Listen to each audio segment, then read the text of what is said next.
Good day, everyone. A blessed day to our audience and co-presenters. I am Drusky Jarjan Sidoria of Central Luzon State University, and I will be presenting my paper entitled Being Left Behind, Phenomenological Experience and Narratives of Sex Workers in Rural Philippines Amidst COVID-19 Pandemic. So this paper captured the stories and struggles of sex workers during these challenging times. Using phenomenological analysis, this paper studies the narratives and experience of sex workers in the rural Philippines, specifically in Central Luzon. Here's a photo of sex workers before the COVID-19 pandemic in the Philippines. Next. So this will be the outline of my presentation that we will be discussing in the succeeding slides. Next, please. Indeed, COVID-19 pandemic has shaped every aspect of our society. COVID-19 has shown and exposed the inequalities in social support systems, including the gaps that further marginalize vulnerable people. It has also uncovered and highlighted the existing social problems in our society. As shown in the study of NSWT, sex workers around the world are facing difficulties, loss of income, and increased discrimination and harassment. Moreover, it is a sad truth that sex workers are excluded from government relief, protection program, and health services.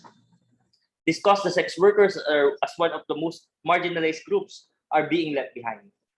Because even in the digital era with the internet, the subject of sex remains a taboo or forbidden topic in Filipino households. Before we go on with the next discussion, let us discuss first the concept of this paper, sex work or prostitution. So the feminist community is split on how they feel about prostitution. There is a group that views all forms of sex work as violence, and another view that views it as legitimate and recognized job. To give a brief background, Carol Lee, aka Scarlett Harlot, coined the phrase sex worker in 1979 or 1980. The introduction of the sex work heralds the beginning of a movement. Also, the term prostitute was often used derogatorily to denigrate and degrade women's sexuality. Many people who provide sexual services prefer the term sex worker because they find prostitute as demeaning and stigmatizing. This term 2017 narrates that when discussing the sex industry, people who want the eradication of sex trade use the phrase prostitute or prostituted women. So this study will use the term sex workers to refer to persons who work in the sex industry. So phenomenological analysis allowed the exploration of the experiences of people who use sex work as primary source of income. Phenomenology has been defined in a number of ways. But the main purpose and goal of phenomenology is to get a deeper and greater understanding of the essence, nature, or significance of everyday lived experiences. So aside from phenomenological study, in-depth interviews were employed as a method of data collection. Phone call and Zoom interview were also utilized. Lastly, ethical consideration in research were taken into account, so there was no information about the respondent identities released. So the study included 5 sex workers who were chosen by purposive sampling. So in phenomenological inquiry, at least 3 to 6 individuals should be used. To be eligible for the study, participants must be involved in sex work and must be lived in any part of Central Luzon. The participants were mostly young adults between the ages of 19 and 33. All of the participants get clients via social media and sell their explicit content online. The participants are first Angela, 20-year-old business administration student. She aspired to finish her studies. She juggled sex work with studies. Her mother is an overseas Filipino worker or OFW. Nia, a Cavite native who is 28 years old. Her husband was killed as a result of Duterte's anti-drug campaign or Oplan Toka. She began working in the sex industry when she was 19 years old. Leslie, a 25-year-old Bicolano or Bicolana high school graduate. She was assaulted and molested sexually by her 2 uncles when she was only 9 years old. She tried to tell her parents about it, but no one seemed to believe her. This prompted her to abandon her family and relocate and begin a new life. She was just 16 years old when she began her career as sex worker. She was a single mother to 3-year-old boy. Alice, 26-year-old college undergraduate. She used to own sari-sari store business in Pangasinan. Her husband is a drug pusher. Fearing for their lives and police harassment, they moved to a friend's house in Central Luzon. So Ruby, lastly, 33-year-old and the study's oldest participant. She is from Antipolo City, Rizal.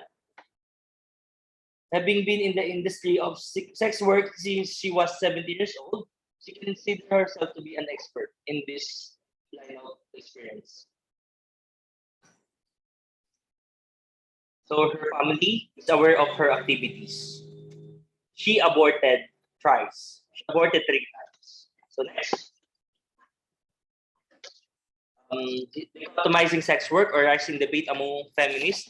So historically, feminist and women's organizations held diametrically opposed viewpoints on the topic of safeguarding individuals who engage in sex for money.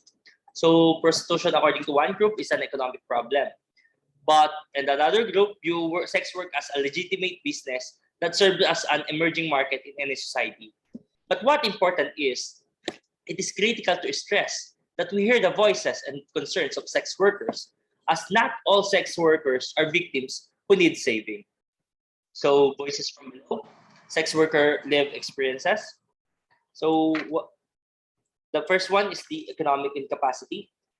It is crucial to highlight in a country where the average monthly salary is roughly 15,200 pesos. It is unsurprising that many people seek sex work as an alternative. So Ruby shared that everyone who works in the sex industry does so because they need money. So here is her statement. Do you think I'll eat a dick and lash out and moan at small dick if I have money? If I were Manny Pacquiao's son, I would pay $1 million to each sex worker to get them to cease doing this type of labor. But no, life is difficult and you must work hard to support your family.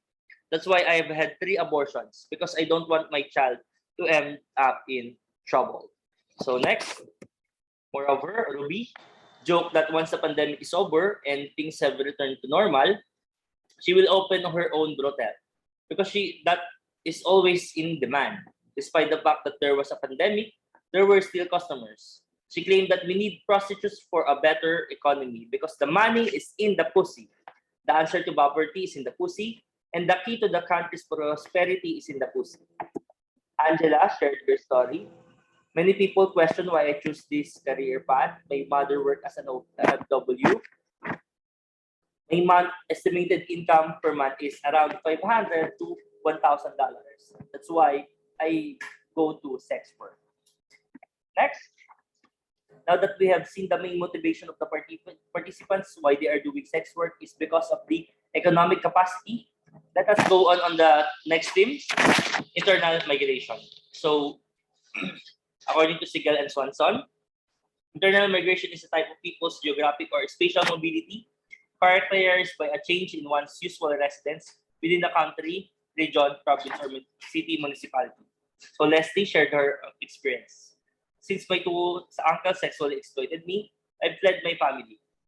It was difficult because I was only a child at that time. I was ashamed of myself. My parents did not believe me, but I had already forgotten about it, and I had forgiven them as well. It is so difficult and painful. My neighbors used to talk about me every day, saying things like, "You're dirty, you're no longer a virgin," and so on. I moved to Manila to work as a waitress after graduating high school, and that's the beginning of me doing sex work. Next, here is Mia's story. I worked as a GRO for only 2 years. I then left to look for a new job. My husband and I met there. My husband sold drugs due to lack of income. He was unfortunately killed during upland tokhang. It is painful because law enforcement hasn't touched those at the top, only those of us at the bottom. The cops were constantly harassing us and interrogating us about the drug deals. I didn't feel safe, so I left and stayed away from our home. Next, another theme of this study is the clients which the sex workers serve. It is seen in this study that all of the 5 sex workers interviewed have one client they are trying to avoid. And these are the law and police officers. So the relation between the police and sex workers in the country has long and tumultuous history in which the women have been subjected to systematic police abuse. But the coronavirus outbreak has made matters much worse for the women. So Alice explained her encounters. It's nerve-wracking because my client could be a cop. My family is being harassed by the police officers. So one officer once threatened to kill me if I didn't cooperate. So similar to what happened to her husband, she might also get killed. Next, he recounts her personal experience. It was extremely difficult during the first month of quarantine because of the government offered no assistance. One time, the client does not have money, which is why I was given a sack of rice as payment. A sack of rice is preferably better to no payment at all. Angela described her profit during the pandemic. I've been without a job and money for nearly 4 months. What a waste of my lipstick and makeup. Because in this line of work, you must be attractive, fragrant, and beautiful. When the customer sees you, they should feel compelled to give you a large sum of money. We also face discrimination, particularly among older sex workers, because we are in higher demand than they are. I can offer a discount if the client is good looking. So the final theme of this study is how the sex workers in the region deal with the pandemic. So according to Pictas, a masculine dancer who performs has saved enough money to build a house worth roughly 2 million pesos. Due to pandemic, sex workers were reconstructed through the use of internet. So Leslie recalls her how she gained back from being broke. Pandemic is hard. Fortunately, I was introduced in selling and promoting my nude pictures and explicit videos on Telegram to limit public exposure. In contrast to Facebook, which is very public, Telegram has a private role. So thirst traps, according to Dr. Rita Cruz, are provocative photographs meant to grab attention, and they've been around for a long time in many forms. Leslie charged 170 to 500 pesos, that is around $10 per set of her photos and videos. So you can see here the figure 1 and figure 2. Here is the photo. It matters because I occasionally give promotions, but I do not make video calls. Only videos and photographs are sent. Almost all sex workers nowadays work online because it pays well. Another thing I do cosplay. You will be protected from sexually transmitted disease as a result of this. The only issue is your privacy, as people will judge and mock you if pornographic material is publicized. I can gain $500 to almost $2,000 a month by working in this profession. Next, Ruby shows her expertise. The traditional method of obtaining clients by walking late at night is no longer viable due to possibility of being apprehended by the authorities due to curfew. So as a result, our work is primarily done online while the pandemic is still present. The client will send money through GCash. GCash is a virtual wallet. And I will transact with Telegram. So see figure 3. Here's the figure 3. Because the fee is higher, I prefer selling my body online via video call. My rate is 150 pesos for 5 minutes. That's $3. 100 pesos or $4 for 10 minutes. $6 for 15 minutes and $10 until the client finish or come. It's even less risky this way. We're doing it via video. Cybersex is the same way. Presentations such as wearing anime clothing or school uniform should be performed to gain more money. So next, we are the idea of Angela. So Angela is selling nudes because it generates a substantial amount of income. So what they do is to showcase their body to clients to rid themselves of the lust.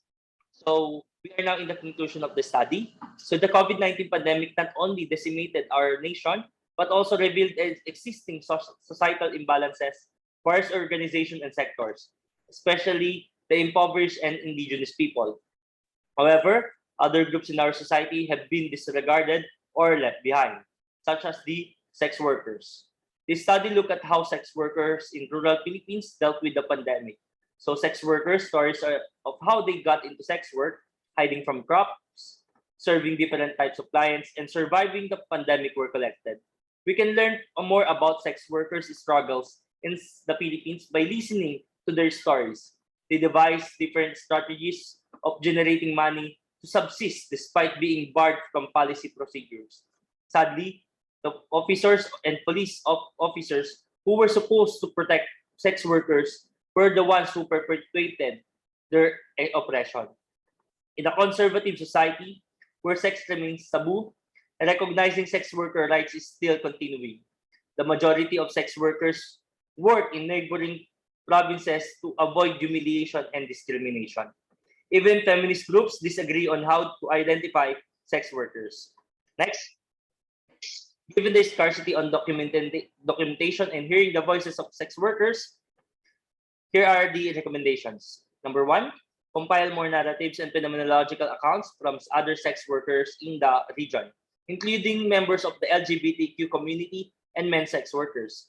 Number two, concentrate on other age groups of sex workers, particularly adult. Number three, attempt to locate sex workers who have switched their line of employment as a result of pandemic. So that the documentation of sex workers' stories and narratives is just the first step towards empowering and recognizing them as significant actor in our society. There will always be groups of people who are left behind in our society if the government does not provide adequate resources, particularly for the basic social services.